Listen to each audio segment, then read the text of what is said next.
过呢，来看看国际间，国际间呢，现在美国这边其实 Holiday Season 在过节，但是川普的圣诞节谈话竟然扯到了中国军人，什么原因啊？他最近呢一直在想要把巴拿马运河拿回来，原因就是因为呢说中国现在去管巴拿马运河了，不可以的，所以他觉得这管控叫做非法控制巴拿马运河，甚至这个叫做非法行动。再次强调，巴拿马谁出钱修的？我美国人出资修建的，怎么能落到中国人的手里呢？而这一回呢，要怎么样把这个巴拿马运河拿回来？当然，大使就很重要啦。所以呢，之后他提名的是佛州的一个官员来出任巴拿马大使，甚至呢还强调这一位官员叫做凶猛战士，相信他可以捍卫美国在巴拿马的利益。好啦，巴拿马人听到一个即将就任的美国总统这样讲巴拿马，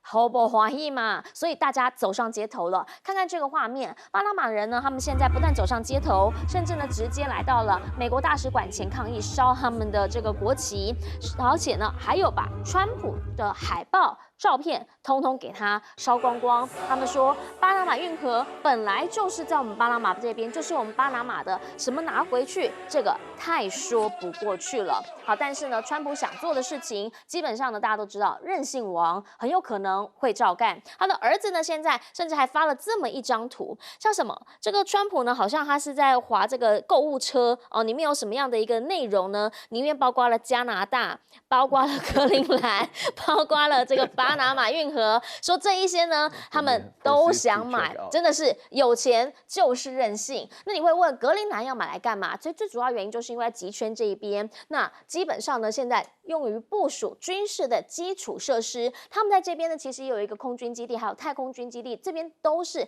有相关，已经有一些基地了。可是问题是，专家讲说要买，但其实不是为了买，只是要跟丹麦讨价还价，希望在这边呢部署军地的这个基础设施有更多的优惠条件。至于在购物车里面的加拿大，这个是真的闹僵了。杜鲁道呢不但升他是州长，甚至还说什么？还说，哎呀，你当州长，我觉得不划算啦。我觉得这个冰球传奇人士来当加拿大的州长更好，甚至呢，你要赢这个杜鲁道，根本不需要太努力选就会赢他。还说了，你们只要当了我们这个第51州之后呢，企业规模会马上倍增哦。可是讲是这样讲，但如果真的川普最后对于加拿大、对于墨西哥等等人出手的话，目前在美国境内说是有超过50%的人反对他加进口品的关税，主要原因就是因为根据民调，60%的非裔选民，72%的西裔选民，还有77%不是大学毕业的白人选民。换句话说，就是在比较底层工作的这一群人，目前生活状况比较不好的这一群人，你给他加了关税之后，所有的这些费用都会转嫁到消费者，转嫁到他们身上。所以超过50%人是反对的，只有38%是表态支持。而专家则是提醒，如果呢你真的要这么干的话，小心啊，美债会是被刺上的第一刀。好，包括了会不会有人抛美债，包括了你现在美债基本上呢也已经一直在敲警铃了，这一些小心都会让你的新一个任期不是太过于顺遂。那目前呢，拜登政府其实也已经对他们的晶片产业做更多的301调查，而欧洲呢，他们也决定要走自己的路了。现在传出3巨头不是离开中国，是加码中国。好，如果说呢，我要进口中国的晶片，那可能会有问题的话，那我就直接把厂移到中国，不进口了，变成中国制造。这一些呢，当然都是因为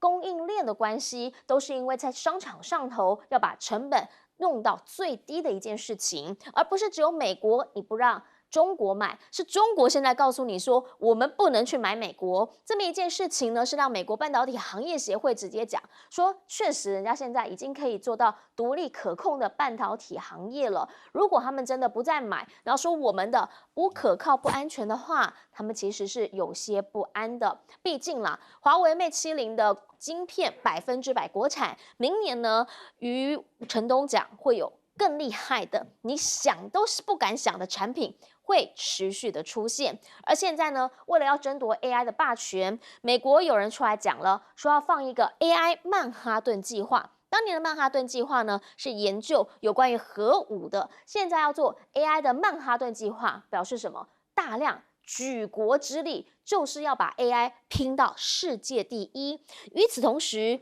人民日报突然讲了，中美友好合作故事要争故事，什么意思？可能就是习近平讲的。美中之间，好，如果说啦，真的是政府合不来的话，我们寄望于民间，所以他们要的是合作友好美中故事，希望呢能够让民间的力量来反抗中央吗？想要请教一下亮哥，您怎么样来看？川普呢即将要就任，现在呢在上任之前的这个 Christmas， 先直接开战了，直接就骂中国军人非法控制巴拿马运河。可是他又祝他们圣诞快乐啊！嘿呀，本来那个巴拿马运河本来就有中国的工程嘛，因为巴拿马第一大用户就是美国嘛，第二就是中国啊，所以本来上次那个奥巴马不是在那边揭幕，结果风一吹，出现中国那个振华重工，对，所以这个一点也不意外啊。反美国国旗，本来就是美国跟中国大量使用巴拿马运河嘛，这大家都知道的事啊。我觉得从这里你刚好看出，川普这个人眼中是没有任何朋友的啦。是啊，他对巴拿马运河可以这样说，对格陵兰可以这样说。格陵兰那个不止得罪丹麦，也得罪挪威啊。然后加拿大也这样说。那我连加拿大都可以讲这种话，那对你中国讲这些话算什么？他就是没有朋友啦。可是这个会导致一个问题啦，就是说到最后大家都开始自求多福嘛。对。那我是不是我就希望左右逢源啊？我干嘛都听你的？比如说最近你就看到日本在动啊。对。日本这个我们可以看到中国大陆对日本开放免签嘛。是。那日本也回礼啦，15天变30天，对不对？还要10年。所以我是觉得有很多东西，就是大家要救自己啊。那日本本来那个观光产业就很发达，那2年前中国大陆去日本观光是950万，现在只有550万。那日本人当然要赚这个钱啊，所以我是觉得欧洲也是一样啦。比如说那个中国大陆不是要去西班牙去投资那个锂电池，是要花40几亿欧嘛，对不对？那这个就是让欧洲各国那逐渐对这个中国的电动车开始产生不同的立场嘛。我觉得我们未来可能会看到蛮多这种个案的啦，就大家都要救自己的经济啦。那你川普对多边的组织你又没有兴趣，那我们当然要救自己啊，不然怎么办？可是川普这个人呢，就是话都乱讲啊。比如他对北约说，北约各国国防预算要增加到5%，对，你到底在说什么啊？2020年你是说2%，现在变成5%。没有战争5%，大家都不要混啊！上个月还在讲2%，我就说这个人就是随便讲话嘛。所以我跟你讲啊，我认为川普除了退群，他可以自己决定之外，只要牵涉到其他国家配合的外交啊，他很可能会一事无成啊。OK， 这个不要高估他的能力啦啊，这个那各国也都在救自己啊，所以你看中国是用各行业协会共同出文呢，叫中国的从中央到基层的所有的企业不要去买美国的半导体，这个不是政府的令是行业协会出文的啊。所以我的意思是说，你到最后就会逼得人家都开始自求出路了。是，比如说成熟制程，你做不过中国嘛，它便宜啊，那我来你这里投资好了，所以你才会看到欧洲几个巨头都要去中国投资嘛。对，他们做的都是成熟制程。所以中国大陆很可能在2026啊，在2年之后，它成熟制程全球的市占率就会高达40%。那我不知道到时候你怎么办？比如说我们的成熟制程的公司也不少啊，你到时候都会遭到相当的冲击啊。所以我觉得这个世界不是像你主观想的这样在水里这个摆动啊，不是这样的，人家都会各自自求多福，产生自己造福自己的逻辑出来。因为必须讲啦，如果说川普呢，他到底是没有朋友，还是他觉得他不需要朋友？但是他的做法，其实某种层面来说，盛峰老师，他是加速人家的移动。就是本来我可能还觉得说，哇，这挺好的，干嘛要动？哎，不是，他这样来，我真的不动不行。他只有我自己，他不需要朋友。他认为朋友需要他。你不觉得他整个的逻辑？世界需要美国，加拿大需要美国，墨西哥需要美国，中国需要美国。你不听，我不听，我制裁你就乖。所以呢，大家说有钱就任性，在川普的心中里面，霸权就是任性。所以他既然他的儿子可以去做一个那个推车的梗图，这些都全部作为我的收购，然后他呢还把它转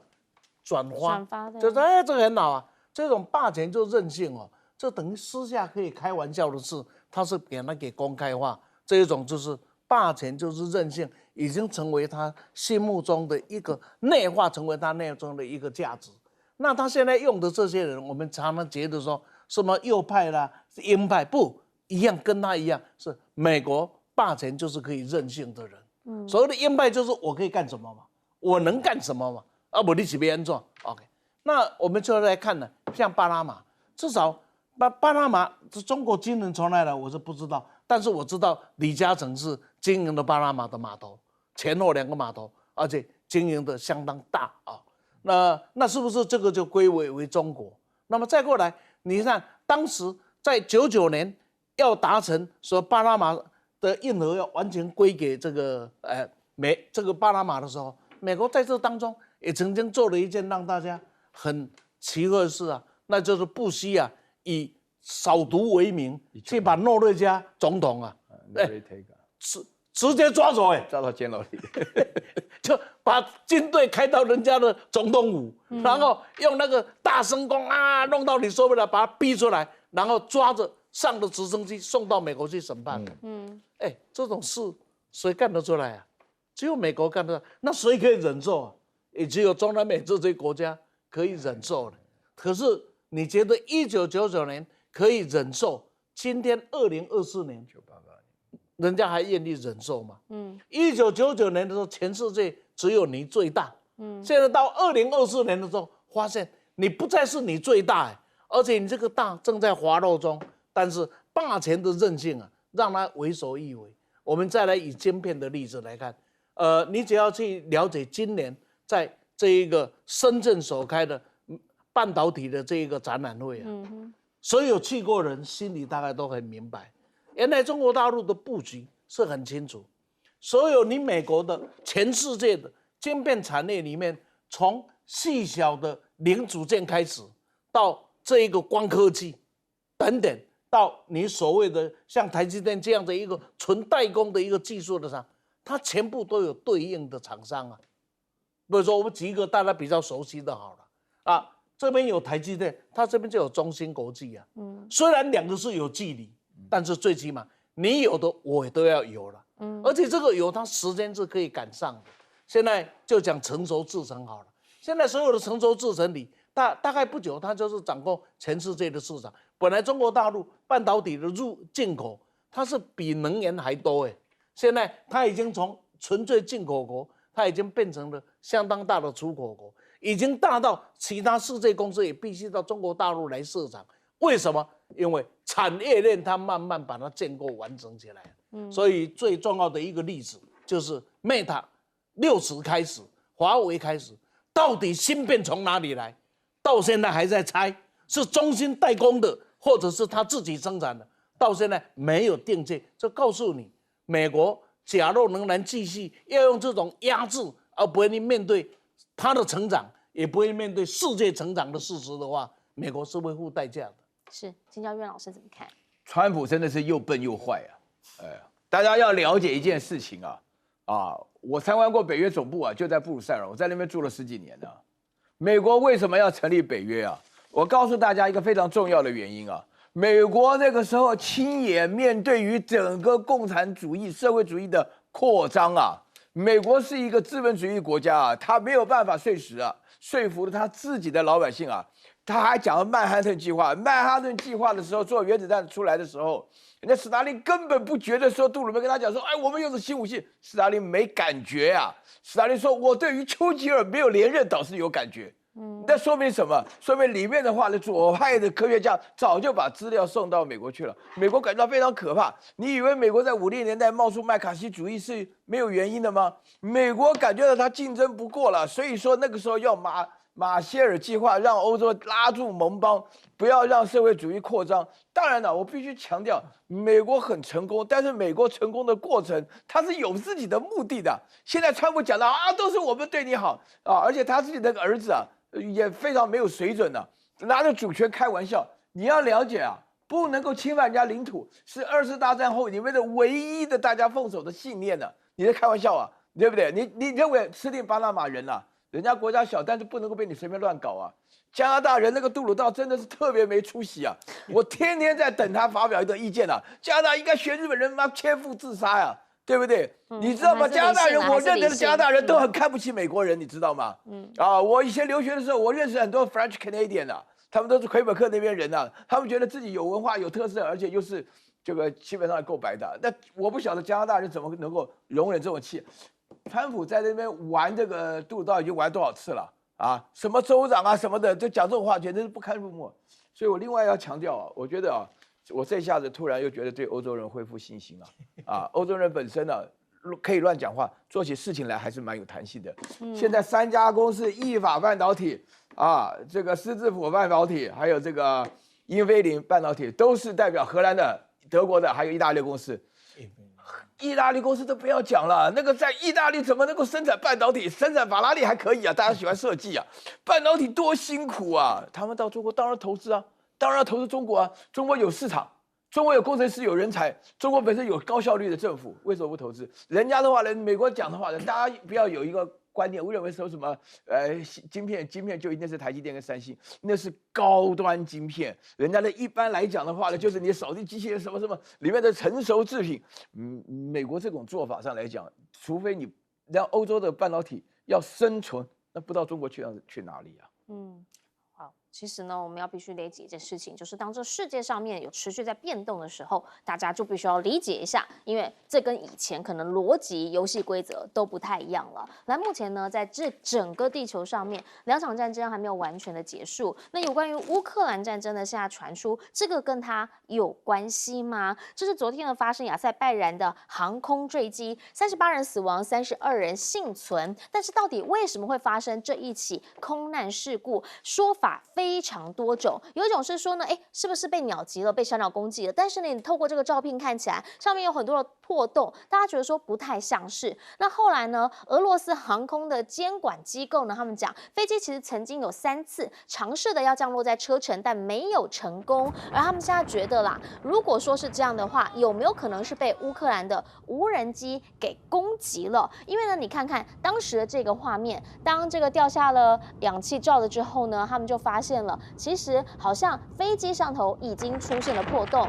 如果这是鸟击的话，那怎么会有破洞呢？那如果说呢是 GPS 被干扰，或者是被无人机给误击的话，他们就想问哪来的？过去几个星期确实车臣就在这个地方。好，现在呢说多次的被无人机给攻击。那另一个点是什么？另一个点是呢，我们刚刚讲的这一些洞看起来很像是炮击或爆炸之后留下的痕迹。那有没有可能是跟战争有关系？俄罗斯的独立媒体则分析了，说会不会是俄军误击呢？因为他们讲车臣的防空部队一直处于警戒的状态，那也有可能呢是被误击。好，不管怎么说呢，这一起的空难意外，大家想到的是，其实就在今年5月的时候，一样是在亚塞拜然呢，还有伊朗的这个边境这边，当时莱西搭乘直升机，结果呢就在亚塞拜然的山区坠机了。那个时候大家也觉得有非常非常多的阴谋论，这里面呢大家会问，跟美国有没有关系？ 1年2次坠机。那如果是乌克兰真的他那么厉害吗？来，普京呢曾经到访亚塞拜然，在8月的时候呢，那个时候为什么要去？最主要原因就是因为其实啦，俄罗斯在这里，亚塞拜然呢在它的下面，跟伊朗的中间。那一直以来呢，在亚塞拜然这个地方，俄罗斯说了算。可是亚塞拜然呢，现在因为跟亚美尼亚长期的有所谓领土上面的纷争，俄罗斯是调停的。像俄罗斯没那么多人去帮忙他调停，所以传出了就是最近这两边越打越闹越厉害。亚美尼亚甚至呢后来还很生气，6月的时候退出了俄罗斯主导的军事同盟集体安全条约，然后7月的时候跟美国联合军演。不对，如果是这样的话，美国的手是真的伸到中间来了，在裂解他们彼此之间的关系吗？而现在耶诞节，好，虽然如此，但是在俄乌战的前线呢，俄罗斯没松手，狂炸，发射了将近超过70枚的飞弹，摆架的无人机，有50万人，因为他们轰炸的全部都是基础电力设施等等等，所以呢，50万人可能是在0度的环境之内失去了供暖系统，所以让泽伦斯基讲这个太不人道了。而目前呢，在前线的战事是什么？是虽然川普上任的话，很有可能战事会因此而告歇。可是目前，包括了西方、美国、英国军事专家都已经到乌克兰这一边了，甚至呢，他们现在还传出说，全球鹰侦察无人机也要飞越7国的边境，来这边搜集俄罗斯的内部情报，等于西方要开始在这个时间点全力武装乌克兰吗？好，大家想要问的是后续的发展会是什么？但是好，先请教亮哥，你怎么样来看亚塞拜然昨天这一起这个空难意外？基本上很多人在关心，因为大家想问的是到底发生什么事？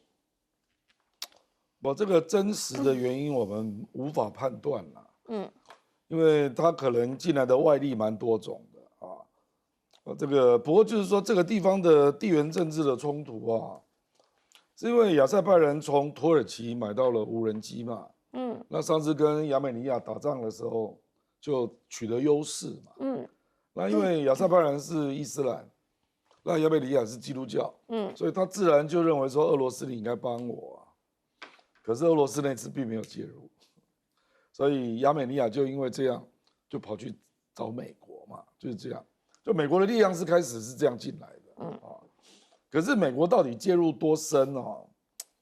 真的没有人知道了。对，因为我觉得现在如果是在俄罗斯的边境国家，会有一些状况，比如说乔治亚啦等等我觉得就是有人就觉得他们不好出兵到俄罗斯帮乌克兰嘛，那我总可以在你边境制造一点困扰吧，让你要贝多利分这样就是有一些地方就让你要分心比如说叙利亚就是这样，是所以我觉得有点这个味道，就是俄罗斯帝国的以前比较友好的地方，那现在就制造一些状况，那看你要不要介入，那介入你就要花心思那当然人家也是趁机会来重新整顿这些地缘政治的样貌啦，比如说叙利亚，叙利亚新的力量就进来了，比如说我认为以色列就是最大的获利者我甚至怀疑那个沙姆解放组织背后支持的力量就是以色列那个所以你看戈兰高地那边，他们以后就可以和平相处是。那当然土耳其也借机会要进来所以我觉得可能是因为俄罗斯这个俄乌战争把他的力量都集中在乌克兰了对，那北约国家不方便进去乌克兰打嘛，因为看起来也逆转的机会不大，是，所以我就在你周边的国家制造你的困扰，那也来重整这些，顺便收一点周边国家的地缘政治，不让它变成亲欧洲亲美那发生一点状况让你防不胜防我觉得我的感觉比较像是这个状况可是真的要彻底改变也不容易。那就会变成，比如说亚塞拜然真的就是比亚美尼亚要强大很多对所以你是不可能打败他的嘛那可是造成你的困扰那反正就是从中再找机会，看能得到什么样的利益啦。实际上地缘政治都是这样啦，那至于这个乌克兰说什么要展开绝地大反攻啊，我觉得那个就听一听就好了，因为那个要投入的成本太高了啦。我不认为欧洲跟美国会花这个钱啊。是比如说美国已经花了1700亿美元，那大部分的钱是回流到美国的军工产业嘛。可是再打下去，我认为川普不愿意再弄这个钱了啦。所以我基本上还是没有那么乐观啊。我认为乌克兰明年上半年，也许一时之间不一定会有结果啦。可是他会越来越辛苦了。是好，因为呢，在1月20号，川普就即将要上任了。那走马上任之后，这肯定又是另一番风景。我们先接广告，等等回来继续说。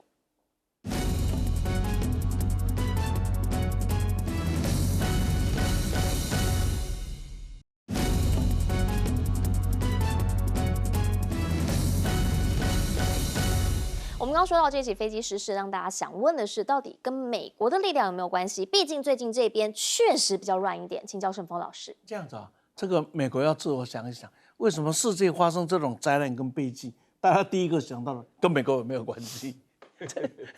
这形象很差哎，真的想就好像班上掉的东西，邻居掉的东西，第一个想，是不是谁偷的？因为他显然是有很坏的记录，所以美国的记录真的是很坏。美国人自己要想一想，导致呢，这个亚塞拜然跟亚美尼亚，我们平常讲，他们在去年2023年8月份的时候，双方就已经签署了一个类似和平协议，对，把战争给停止下来。是，那当然这是一个好事。这个好事呢，假如站在国际政治的角度上，我们比较常常希望把那个人道啊，把价值高举了下来，那我们应该好好的去保护这一个双方签署下来的和平协议，而不是大家各多的 at home 有没有？再举个例子，像在北欧还有俄罗斯美国还有欧洲，他们之间形成一个明斯克集团。这明斯克集团基本上就针对了这一个非常不稳定的这些地区，跟气球稳定的北欧的地区，希望在大家的介入下，能够确定一个安定的环境。比如说当时这个明斯克协定啊，这个乌克兰跟俄罗斯明斯克协定也是这样子的一个意图，但是显然呢，这样的意图啊，人民所想要的意图，站在政客的眼中，他并不想要，因为他希望再把它给扯大嘛。尤其像美国这样的一个角色，总是认为霸权就可以任性。那一方面，你说俄罗斯是坏的国家，是一个流氓国家，是一个邪恶集团，可是呢，你又把势力不断的侵犯伸到它周边的这些国家，而这些国家是它安全的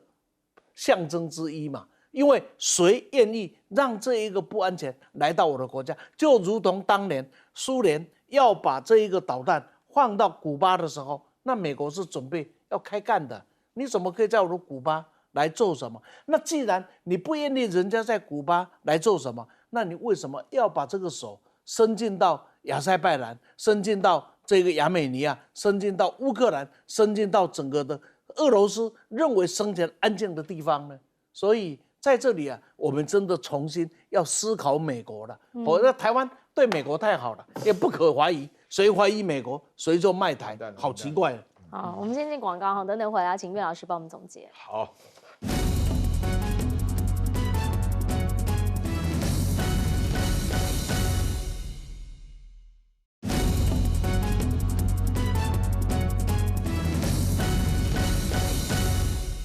节目最后，请岳老师帮我们总结。亚塞拜然这个航空公司的飞机啊，真的是它坠机是奇迹，它一共67个人呢、只死38个。对，这是奇迹，你知道吗？因为啊，它这个飞机我告诉大家，巴西造的啊，还算不错啊，但是大家不要碰上这种坠机的事件。但是因为现在的话呢，全世界都是开始注意到，绝对不能够妄作臆测、因为什么呢？因为说把飞机莫名其妙打下来的、这种事情的话呢，那真的是血海深仇啊！对，哎，不得了，就没有人敢做这种预测。虽然是他要飞到巴库去的，飞到俄罗斯就要往那边飞了，但是的话呢，这个是大家就是我们不要做特别多的预测啊。但是我另外一话强调就是说是这个美国本身呢、就是现在的话呢，这个我不晓得拜登脑袋到底在想什么啊，我真的不知道，因为前阵子我听到2个消息，一个是说拜登突然老人痴呆是装的，现在好了，坏的要命啊，也就是这个他是真小人啊，那么也是个伪君子了，那么把2者都沾到，然后另外一个说拜登根本从来没做过决定，就是按照他自己原有的幕僚就按照情况做下去啊，那拜登当然呢就是鼓动的欧洲人希望跟着这样一起打啊，一起弄啊什么的，让乌克兰尽量撑着。不过我觉得乌克兰目前的情况分3个部分来讲啊，第一个这个川普啊。现在讲了一大堆要侵占这个占那个，都是在转移焦点了。因为川普最麻烦的地方就是俄乌之间不会冲突，不会结束的，啊，他自己都承认。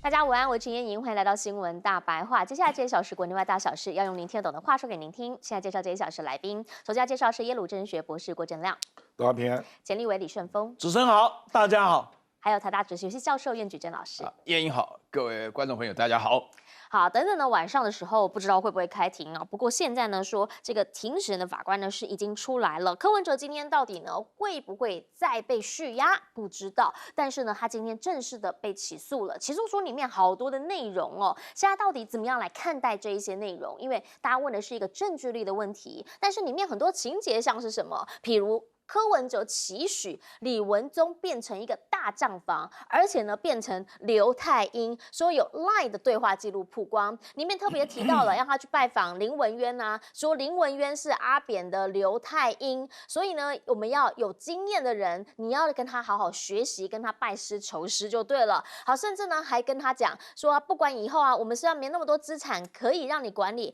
但你可以当一个小型版的刘太英，拜托你了。好，跟钱有关系，另一个部分还有什么？说他们有一个屯田计划，里面呢说要靠柯文哲的政治实力，哇，一口气很大，要募20亿元，而里头呢也提到柯文哲的这个硬碟里面有一些内容啊，包括了他也曾经传讯给蔡壁如，跟他讲说啊，陈义奇君死罪，你在节目上讲的，你怎么讲我的问题嘞？那个叫死罪。然后里面呢还有一个资料夹呢，说是什么写正哦，就好像他是皇帝这样子。然后呢，大家也在讲家里到底有没有钱，这个呢是今天出来的一个独家新闻，说柯文哲家里就是金山，而且那个数字啊，平均会有6000万到3亿的现金哦，是现金哦。说陈佩琪还曾经因此很生气，出微博代志，看一下这几位冲下，甚至还提到，只要柯文哲开口，橘子就会回去帮忙拿钱，看要拿多少钱，拿去哪里。而柯文哲呢，钱来钱去，很霸气，300万好像不放在眼里。起诉书里面提到了，说柯文哲呢，在他市长办公室里面，有人呢送300万的现金来，然后放在旁边的地上。柯文哲那个时候呢，正在办公室里面踩飞轮，完全没有看他一眼。好，甚至呢就直接然后说哦，好，谢谢。所以让大家在讲说这一些的内容，到底对于柯文哲来说，是真的在起诉他的罪名，还是说在把他这个人描绘的更符合这个起诉书里面的样貌啊？因为有人就认为这看起来很像是北检的小说，简讯拿来写故事，起诉书写这一些跟证据力无关、跟案情无关的事情，到底是在写政治内幕报道，还是在写起诉书呢？目前起诉书里面告诉我们，11个人被起诉，这几个人都有被问，陈佩琪、黄珊珊、蔡壁如，但是大家都全身而退。而这一些呢，大家也在问说，黄珊珊为什么他是副市长？2个副市长里面，彭正生有问题，他其实也有开过会，那他也知道一些相关的细节。至少啦，在北检的资料里面就有说，柯文哲传讯息给黄珊珊，跟他讲说，维金小审已给过，不要再找他。另外，他的财务状况也不好，那是不是其实黄珊珊对于这一些的内容也是从头到尾都知情呢？那为什么在这样子的一个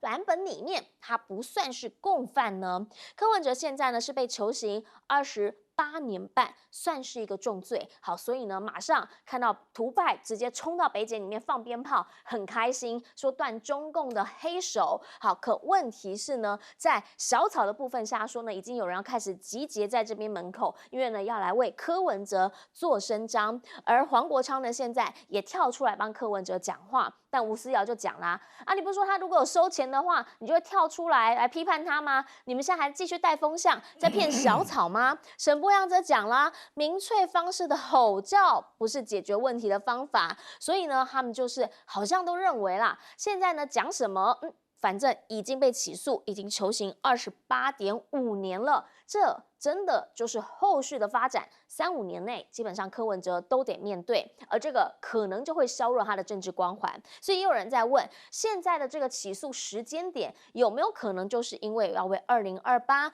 至少过半做准备呢？第一，把柯文哲给除了，求处重刑，很可能无法再选，至少这几年这件事够他忙了。2，如果求处重刑，民众党大家会不会开始，哎呦，你看我，我看你，大家心里面人心惶惶。列解之后，我这边施予好处，施予小惠，就会有人真的跑了呢？譬如说啦，像当时呢，陈水扁不是就说吗？我可以呢来跟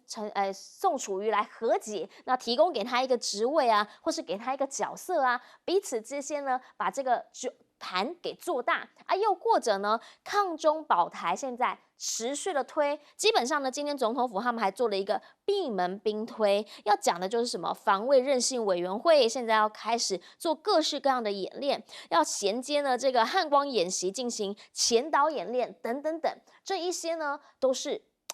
选举的前奏开始有一点点的味道出来了。来请教一下亮哥，您怎么样来看？好，今天呢，基本上柯文哲晚上可能会面临的是一个要不要续押这样子的一个判决的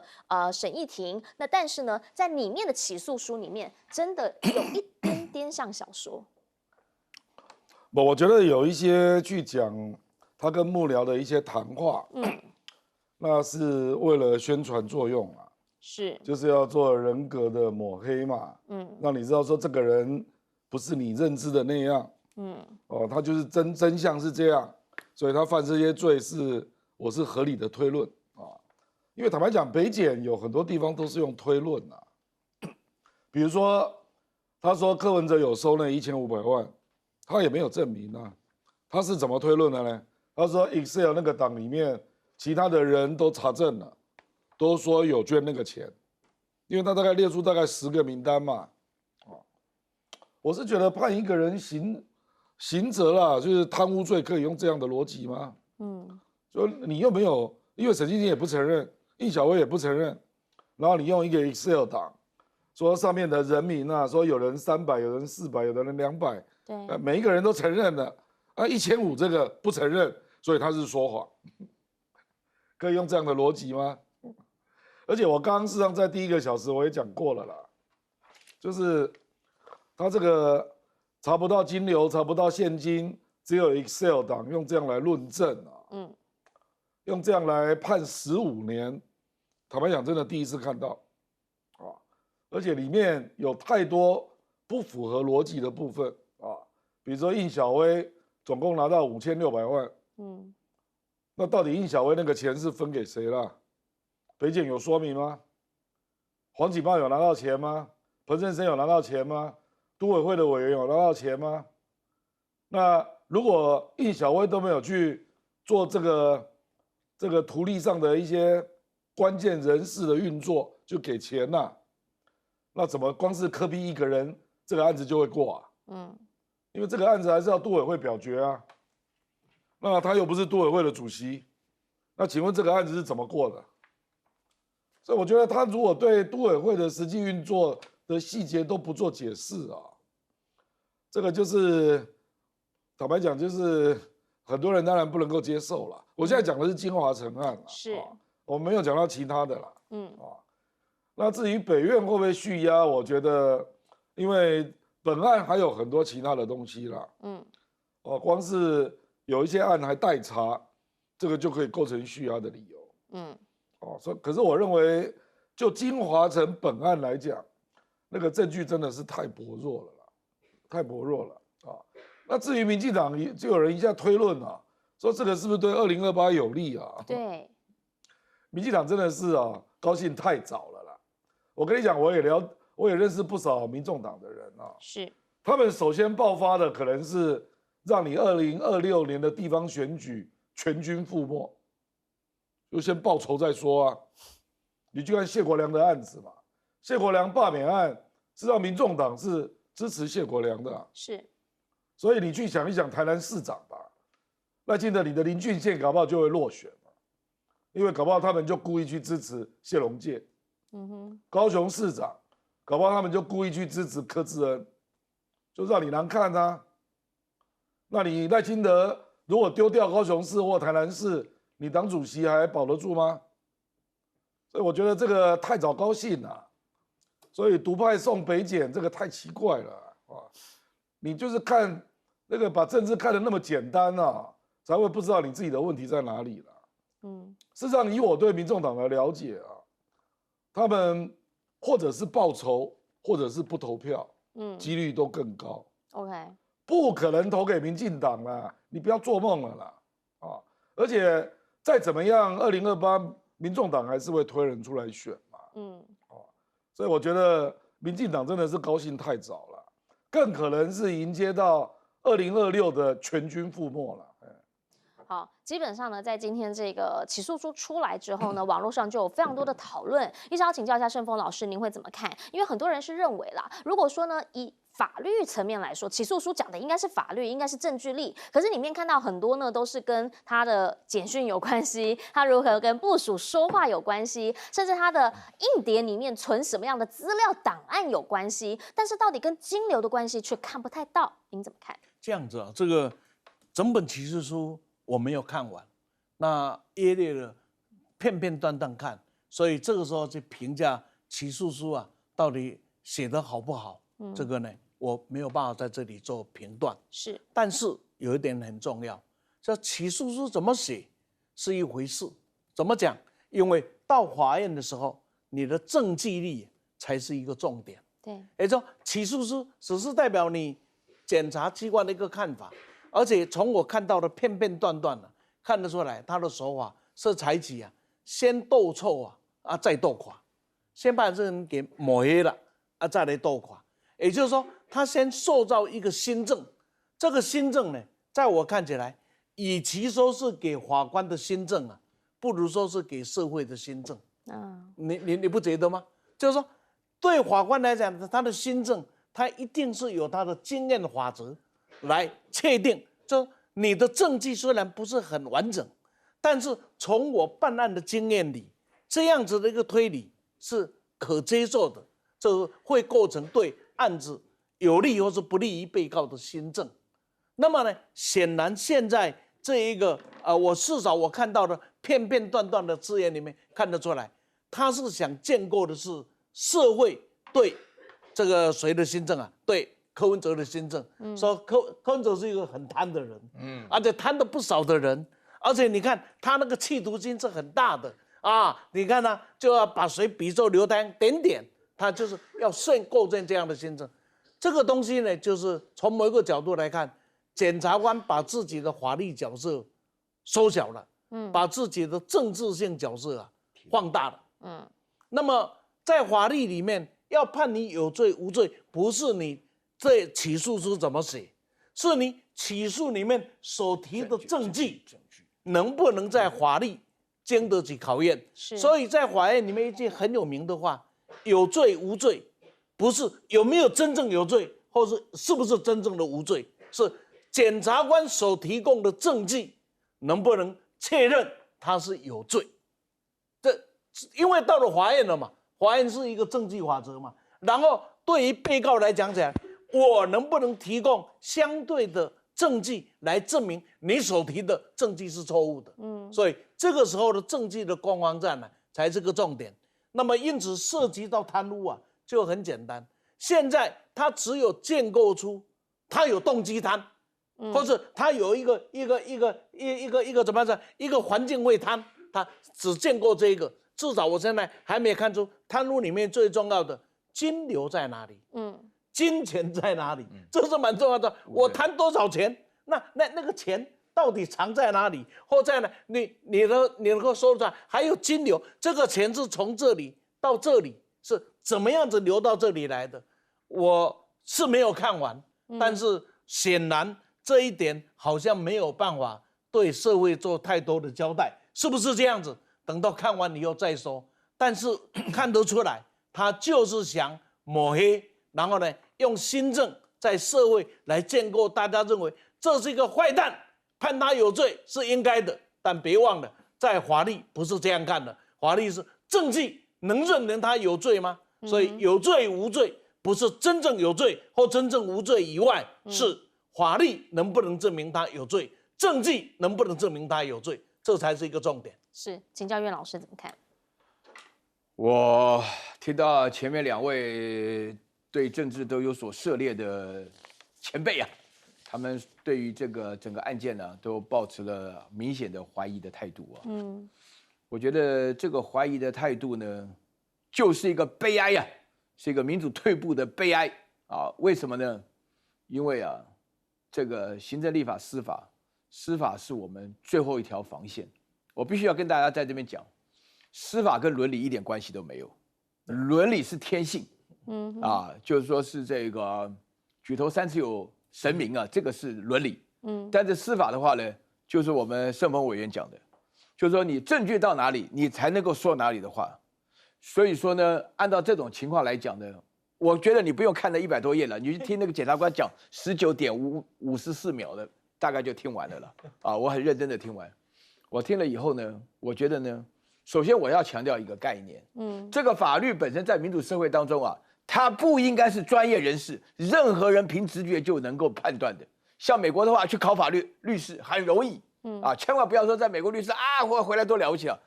比台湾律师差远了，我告诉你，难多了。所以啊，我要强调说，第一个的话呢，我们讲求人证跟物证，但是我在这个听到这个有关于北检在念的时候啊，我只听到了很多的推理啊。